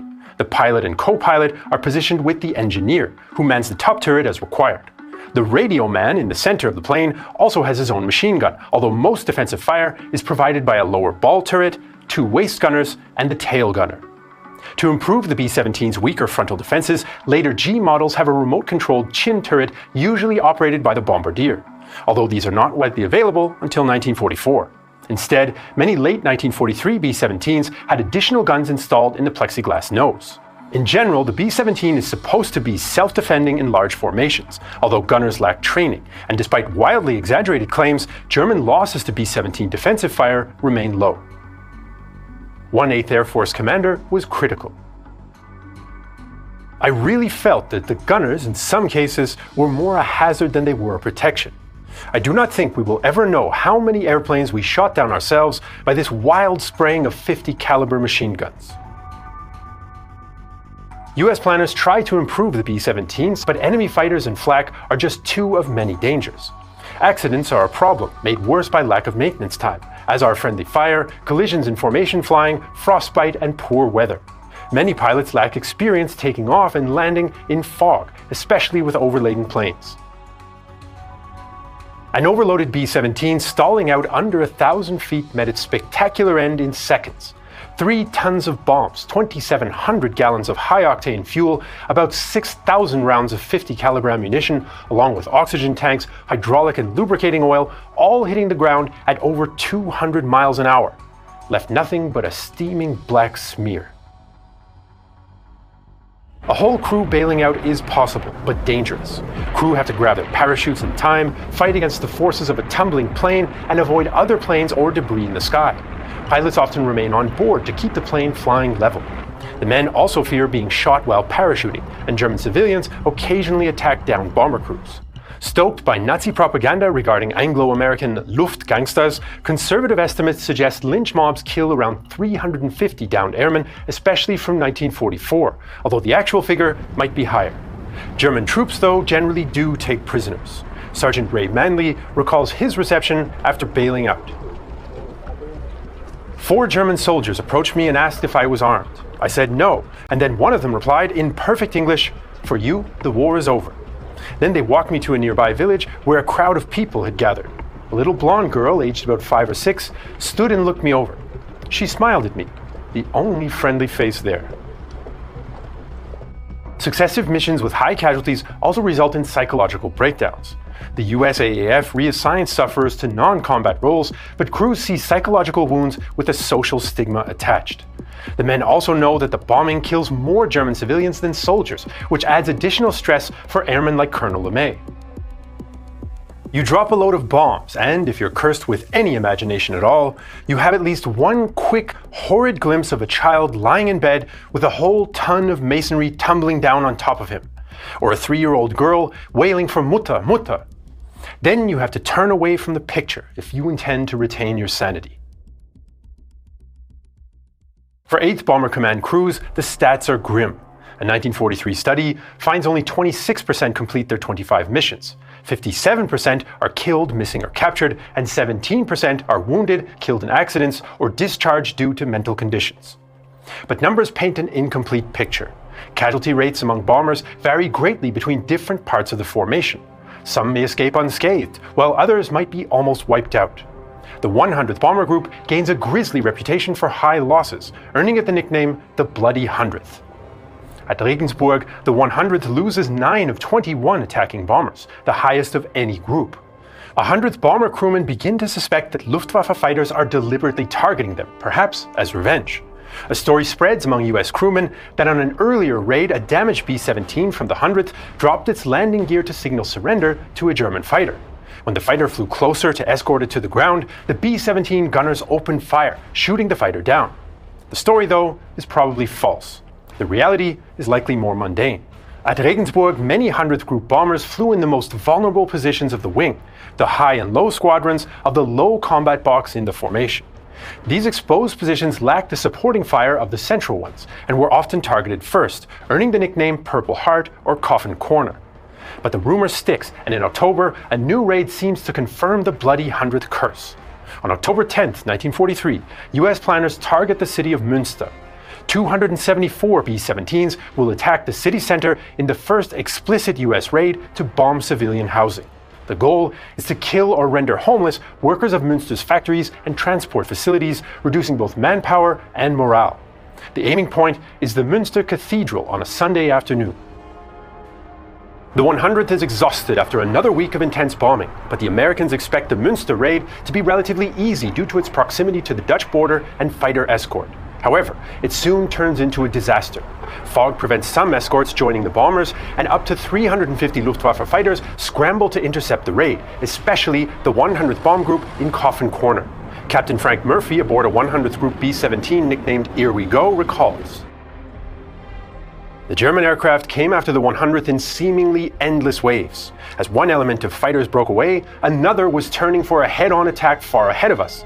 Fighter after fighter flew directly into our formation, passing so close that we could distinctly see the German pilots in their cockpits. More than once, I turned away from the attacking fighters, fully expecting a certain head-on collision. Within moments, German Me-109s and FW-190s shoot down 3 of the lead squadron.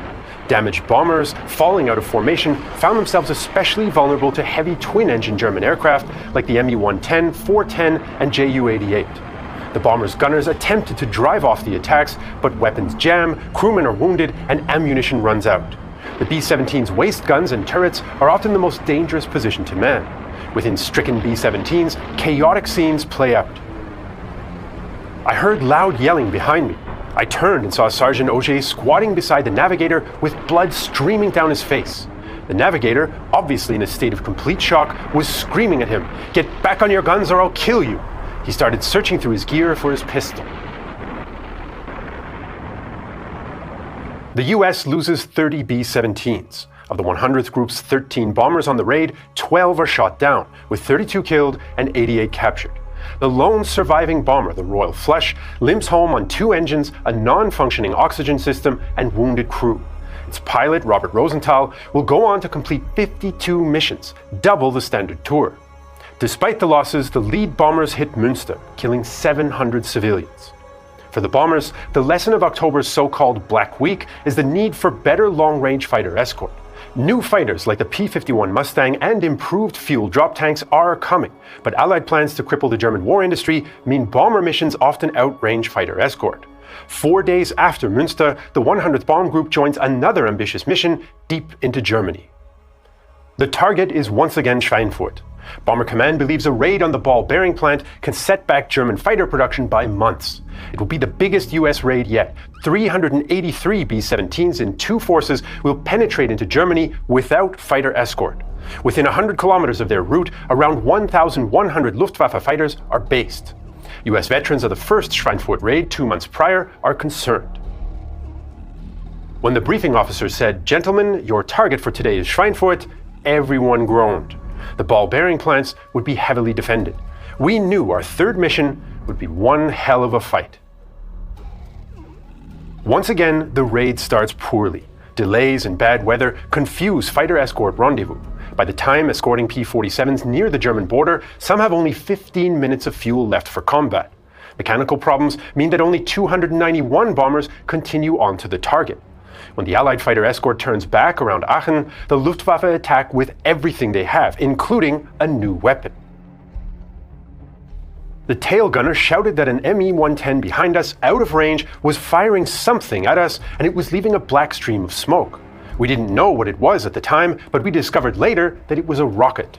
The missile exploded right under our plane. It felt as if we were on an elevator. It lifted us up and did all kinds of damage. The American bombers arranged themselves into mutually supporting masses up to 100 strong, but Luftwaffe planes launch coordinated attacks. While twin-engine Zerstörer aircraft volley rockets into B-17 formations to cause disruption, single-engine fighters accelerate and open up with a group attack. Once out of formation or damaged, isolated bombers can be picked off from all directions. As the Americans approach Schweinfurt, flak guns, some crewed by teenagers, take over the defense.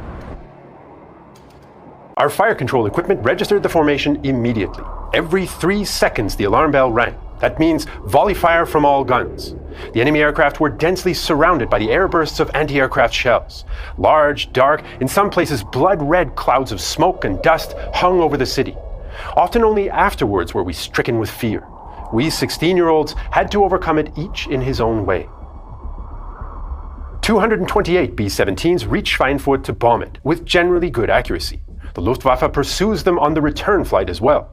Only when the bombers reach the safety of escort fighters near the channel do the equally exhausted Germans retire. Some Luftwaffe pilots have flown 3 individual sorties during the raid. US losses are 60 B-17s shot down and 121 damaged, 17 beyond repair. 600 men are dead or missing. 13-year-old German civilian Ernst Reichert finds a crashed bomber outside of Schweinfurt. With other boys, I ran straight to the suspected emergency landing site. On the left in the burned-out cockpit was the completely charred and shrunken pilot. His hands still gripped the steering wheel tightly. The Flying Fortress had already burned down and was still smoking. Behind the pilot, there was another crewman, also charred, tilted sideways. Bomber crews claim they've shot down 186 Germans, but the actual figure is around 40.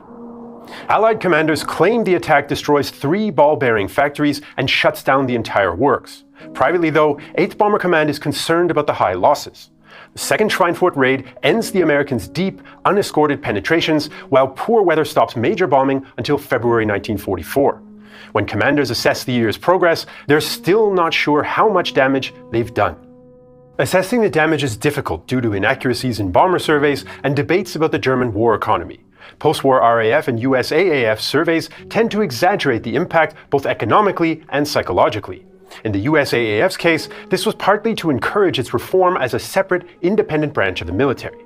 But even some analysts at the time accepted the results were disappointing. Firstly, Allied intelligence worked under the assumption that Germany was fully mobilized from the start of the war, limiting German war production growth. However, Germany consistently found surplus industrial capacity, although historians debate whether this was due to lack of early war mobilization or fixing economic inefficiencies. In any case, general arms production continued to increase until peaking in 1944. Fighter and ball-bearing production was also not hugely disrupted by bombing in 1943. Until the final months of the war, the Germans built more aircraft and fighters and compensated for ball-bearing production damage with porcelain substitutes, rigid controls, imports from Sweden, and unused stockpiles. Some historians, such as Alan Levine, suggest bombing may have reduced German armaments growth by as little as 5%. Others argue the 1943 combined bomber offensive should be viewed as a German defensive victory.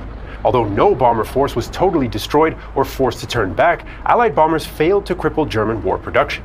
Armaments Minister Albert Speer later claimed follow-up raids on bombed facilities could have caused significant damage, but such raids often came too late, by which time equipment was salvaged and buildings repaired. But this potential German defensive victory is highly conditional. The 1943 campaign did wear down the Luftwaffe. In all theaters, the Luftwaffe lost 30 to 40% of its entire force every month. For a while, new production replaced aircraft losses, but the Luftwaffe lacked experienced pilots. New pilots received less training, and advanced skills like instrument flying and night flying became rare. Although there were advances like jet fighters, the Luftwaffe also adopted more desperate measures, like mobilizing their own bombers in the fight against Allied bombing. The Luftwaffe converted surplus bombers like the Dornier Do-17 into heavy fighters, and even theorized concepts of air-to-air bombing, dropping time-fused bombs onto enemy formations. A huge amount of resources and manpower were also being locked down in German air defense. By the end of 1943, 9,000 88mm guns, 25,000 other anti-aircraft weapons, and half the electronics industry was diverted to air defense. This means fewer weapons on the front line and more equipment in passive roles. On average, 16,000 shells were fired per bomber shot down. Bombing in 1943 also set up the German war industry for future failures. German authorities brought more forced laborers into war production, impacting output and quality. Meanwhile, factories dispersed or moved underground were less efficient. Dispersal may have reduced fighter production by 25% compared to concentrated factories. Such isolated factories were also more vulnerable to transportation bombing, which becomes a major Allied target in 1944. Luftwaffe successes in 1943 may also have more to do with Allied limitations than German strategy. Weather, inexperience, and a lack of fighter escorts arguably played a bigger role. By the end of 1943, the Allies are working on solutions to these problems, like better radar and radio equipment, longer-range fighters, and improved training. As soon as the weather clears in February 1944, the bomber offensive continues on an even bigger scale. The bombing campaign of 1943 kills tens of thousands of German civilians and turns the heart of the Reich into a major front. Meanwhile, far from the front lines and momentous battles, the Nazi regime's plan to murder Europe's Jews, Roma, and other groups in the Holocaust continues. Berlin also targets remaining German Jews, including the arrest of thousands who were married to Christian German women. This leads to a rare example of open German opposition to government policy in February 1943. Hundreds of wives and relatives gather in Berlin's Rosenstrasse to demand the release of their loved ones being held there by the Gestapo. The police release some, but send others to their death in concentration camps. This protest, though, is a small exception in the midst of the ongoing genocide.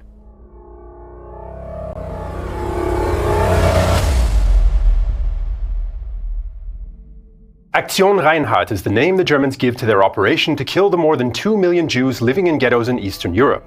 In 1942, the SS experiment with methods for mass killings and settle on gas chambers, which they build at 3 main killing centers or death camps: Belzec, Sobibor, and Treblinka. The plan is to deport most of the Jews from the larger ghettos, like Warsaw, Łódź, Białystok, Vilnius, Minsk, Riga, and Kaunas, along with thousands of Roma people. Once the deportees arrive, German guards trick them into thinking they're being sent to showers, but instead they are gassed. Jewish worker Shimon Goldberg describes the gassing of the Roma at Treblinka. While I was there, they killed about 2,000 gypsies. The gypsies went wild, screamed awfully, and wanted to break down the chambers. They climbed up the walls towards the apertures at the top and even tried to break the barred window. The Germans climbed onto the roof, fired inside, sealed off the apertures, and asphyxiated everyone. In this way, by September 1943, the Germans have killed 250,000 Jews at Sobibor, 600,000 at Belzec, and 874,000 and several thousand Roma at Treblinka. Most of the Polish, Baltic, and Belarusian Jewish population is now dead. But the killing in 1943 doesn't stop with Operation Reinhardt. In November, the Germans kill more than 40,000 at the Majdanek, Travniki, and Poniatowa camps in what they call Operation Harvest Festival.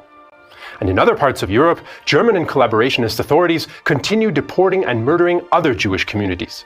Starting in February, SS officials deport nearly all of the historic 50,000-strong Jewish community in Salonika to Auschwitz, where the camp authorities immediately gas 2/3 of them. In Bulgarian-controlled Macedonia and Thrace, Bulgarian authorities deport 11,000 Jews, whom the Germans then kill. Sofia then goes back on its agreement with Germany and refuses to deport the Jewish population living inside the pre-war Bulgarian borders. After Italy surrenders in September, German troops occupy the country and the Nazi government tries to kill the Italian Jews, which up until now the Mussolini regime refused to deport. In October, the SS and Italian police begin to round up Italy's Jewish population for transport and murder in Auschwitz. In the end, they kill about 15% of Italian Jews. In occupied Denmark, Germany declares martial law after a series of strikes and plans to deport and kill the 7,500 Jews in the country. The Danish government contacts the Swedes, who agreed to accept Jewish refugees escaping by boat, the majority of whom do. Most of the Jewish victims of Aktion Reinhardt and the other mass murders have no chance to defend themselves, but in 1943, thousands of Jews rise in revolt against the Nazis. In August, at the Treblinka killing center, Jewish prisoners fight back against the SS guards and 200 escape, most of whom the Germans catch and kill. In October at Sobibor, Jewish Red Army prisoners of war lead an uprising that kills 13 SS men and other guards, including the center's deputy commander. 300 prisoners escape, of whom 50 survive the war in hiding. 2 of these are Chaim Engel and Selma Weinberg, who later marry. Selma, suffering from typhus, later recalls the terrifying escape from the camp as the guards machine gun the crowd. Chaim took my hand and he said, "Come, it's no use we stay there." And then everybody starts running to this gate. Everybody was falling around next to us. You hear mines going and people dropping dead. You just run. I remember I had a necklace full with Jewish emblems, so that was the first thing that I took off and threw away outside the camp. I was very nervous, of course. When you had to run, I'd get diarrhea, and I had to stop all the time. We heard shooting behind us, and we heard screaming, and we were running and running. The biggest uprising of all takes place in the Warsaw Ghetto in April and May. Once Operation Reinhardt begins and the Nazis' plan becomes clear to its intended victims, the Jewish underground resistance in the Warsaw Ghetto prepares to resist. They form defense organizations and receive weapons from the Polish Home Army, which was resisting Nazi rule throughout Poland. Many ghetto residents are former Polish Army soldiers, and when the Germans start deportations in January 1943, these Jews fight back for several days. The Germans deport fewer Jews than planned, but begin a second deportation wave on April 19th, when the main uprising begins. For 23 days, about 750 armed Jews hold off around 2,000 German troops. They know they cannot win and that most will die, but resistance commanders like Mordecai Anielewicz are determined to fight. Something has happened which is beyond our wildest dreams. The Germans have fled twice from the ghetto. I cannot describe the conditions under which the Jews are living. Very few will hold out. Sooner or later, the rest will perish. The die is cast. In all the bunkers where our comrades are hiding, it is impossible to light a candle at night for lack of air. The main thing is, the dream of my life has come true. I have lived to see a Jewish defense force in the ghetto in all its greatness and glory. The Germans do re-establish control over the ghetto, claiming to kill about 7,000 Jews and deporting more than 40,000 others in the process, the vast majority of whom they kill soon afterwards, along with the survivors who stayed in the ghetto. And so the so-called forgotten year of 1943 sees the Allies push the Germans out of North Africa, Sicily, part of Italy, the Atlantic, and smash the Wehrmacht backwards from the Volga in Russia to the Dnipro in Ukraine. But even though the Germans are losing, they're making the Allies pay dearly and cling to their conquests. The Allied campaign in Italy is bogged down, the bombing campaign suffers heavy losses in men and planes, and the Red Army loses hundreds of thousands of men without achieving its ambitious strategic goals. The Germans are losing the war, and the odds are stacked against them, but they've stabilized the lines in the east and in Italy for now. As historian Robert Citino writes, "The math couldn't have been worse, but it was just possible that there were some in the German military, not just Hitler, but men among the staff and field commanders, who looked around at the end of this horrible year, took a deep breath, and began to hope that with a tweak here and there, a little more willpower, and perhaps a bit of luck, they might actually survive their ordeal." These thoughts are a departure from the rational approach to war the German officer corps long prided itself upon. Germany is out of options for holding on to its supposed 1,000-year Reich, and yet still underestimates the willpower of its more powerful enemies. The Allies have definitively gained the upper hand, and 1944 will make that abundantly clear. Since you're watching this 2+ hour documentary about the pivotal year 1943, I'm guessing you might be keen to learn more about the Second World War and other overlooked campaigns that often don't get the time they deserve in history documentaries. Well, we made 2 other epic World War II documentaries.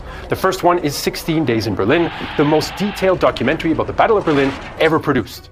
A 4.5-hour day-by-day breakdown of one of the biggest battles of the entire war, when the Red Army advanced from the Oder River into the heart of Nazi Germany's capital. Filmed on original location, featuring detailed maps and animation, expert interviews, and much more. The second documentary is Rhineland 45, about the last set-piece battle on the Western Front, in which the Allies under Bernard Montgomery attacked from the Dutch border and ultimately crossed the mighty Rhine River.